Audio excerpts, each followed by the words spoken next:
वायनाड से राहुल गांधी और इधर मतलब उनका करिश्मा केरल में और इधर ममता बनर्जी का करिश्मा बंगाल में, लेकिन अपनी सीट पर वो स्ट्रगल करती हुई दिख रही हैं। इसकी भी जरा तर्जुमानी करना जरूरी है। दीपक झा, इसको कैसे देखते हैं आप?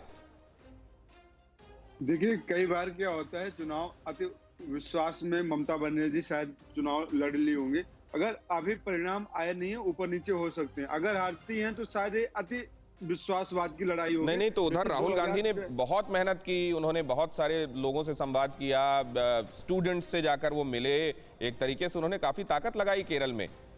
उसके बावजूद ऐसा नहीं। देखिए, जनता क्या चाहती है? जनता देखती है कि उस सरकार ने जो काम किया है उसके ऊपर खरा उतर रही है कि नहीं। अगर केरल के लोगों ने देखा कि कोविड, जो आपने बात करी कि जान है तो जहान है, पहले जान की बात करिए फिर जहान की बात करेंगे। तो अगर वहां के मुख्यमंत्री ने जान बचाई है लोगों की, ये आप भी मानते हैं, मैं भी मानता हूं, तो वहां की जनता ने बता दिया है। लेकिन मोदी जी ने जो जान गंवाने की बात करी, जो इतने लोगों के साथ खिलवाड़ किया है, एक तरफ कुंभ लगा दिया, दूसरी तरफ रैली कर दी, तो इसका जिम्मेदार आप मोदी जी को नहीं तो आप मानेंगे? ये कहना चाह रहे हैं कि बाकी जगहों पर कांग्रेस शासित जो राज्य हैं वहां पर भी जनता क्या खुश नहीं है क्या कोविड मैनेजमेंट से? मैं ये भी जानना चाहता हूं। और वैसे फिगर्स तो यही कह रहे हैं दीपक झा, लेकिन वो बात कहीं और चली जाएगी। आप कुल मिलाकर ये कह रहे हैं कि गवर्नेंस पर वोट दिया जा रहा है। क्या गवर्नेंस पर वोट मिल रहा है? क्या ममता बनर्जी रिपीट इसलिए कर रही है कि उन्होंने बहुत अच्छा काम किया? ये मैं समझना चाहूंगा, लेकिन एक चीज और मैं जानना चाहता हूं। गौतम लाहरीदा के पास मैं जाना चाहूंगा इस बात को लेकर। गौतम दा, एक बात ये समझाइए, अब लेफ्ट के खिलाफ वहां कांग्रेस खड़ी दिखाई देती है, लेकिन उसके अलावा तमाम जगहों पर, मसलन तमिलनाडु में आप देख लें, वो वामपंथी जो पार्टियां हैं उनके साथ चुनाव डीएमके के साथ एक ही खेमे में, एक ही छतरी के नीचे हैं। वही हाल पुडुचेरी में है, वही हाल आप देख लें तो असम में है। लेकिन जब भी बात होती थी तो ये हमला हमेशा ये होता था कि वहां देखिए लेफ्ट के खिलाफ कांग्रेस खड़ी हुई है और बंगाल में गठबंधन में है। ऐसा बाकी जगहों का जिक्र क्यों नहीं हो रहा था?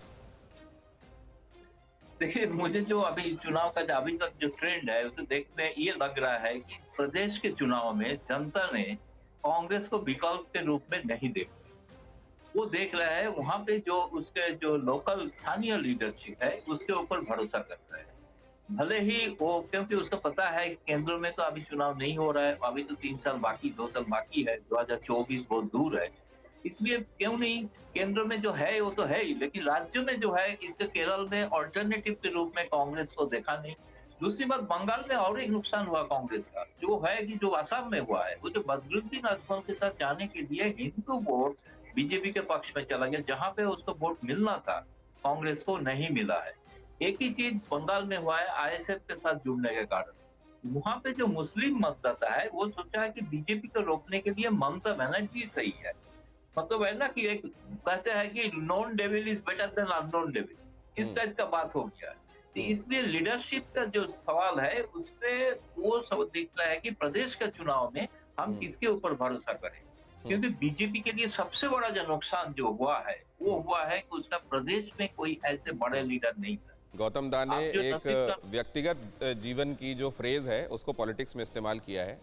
ये प्रेम विवाह के संदर्भ में अक्सर कहा जाता है कि लोग जब शादी करते हैं तो बहुत ज़्यादा प्रसन्न तो उसके बाद भी नहीं रहते, तो कहा जाता है कि unknown devil is better than unknown devil. उन्होंने राजनीति में भी इसका इस्तेमाल किया। लेकिन गौरव के पास कुछ एक बहुत इंपॉर्टेंट जानकारियां हैं जो आपका इंतजार कर रही हैं। फिक्र आपकी, सोमवार से शुक्रवार रात 9 बजे सिर्फ TV9 भारतवर्ष पर।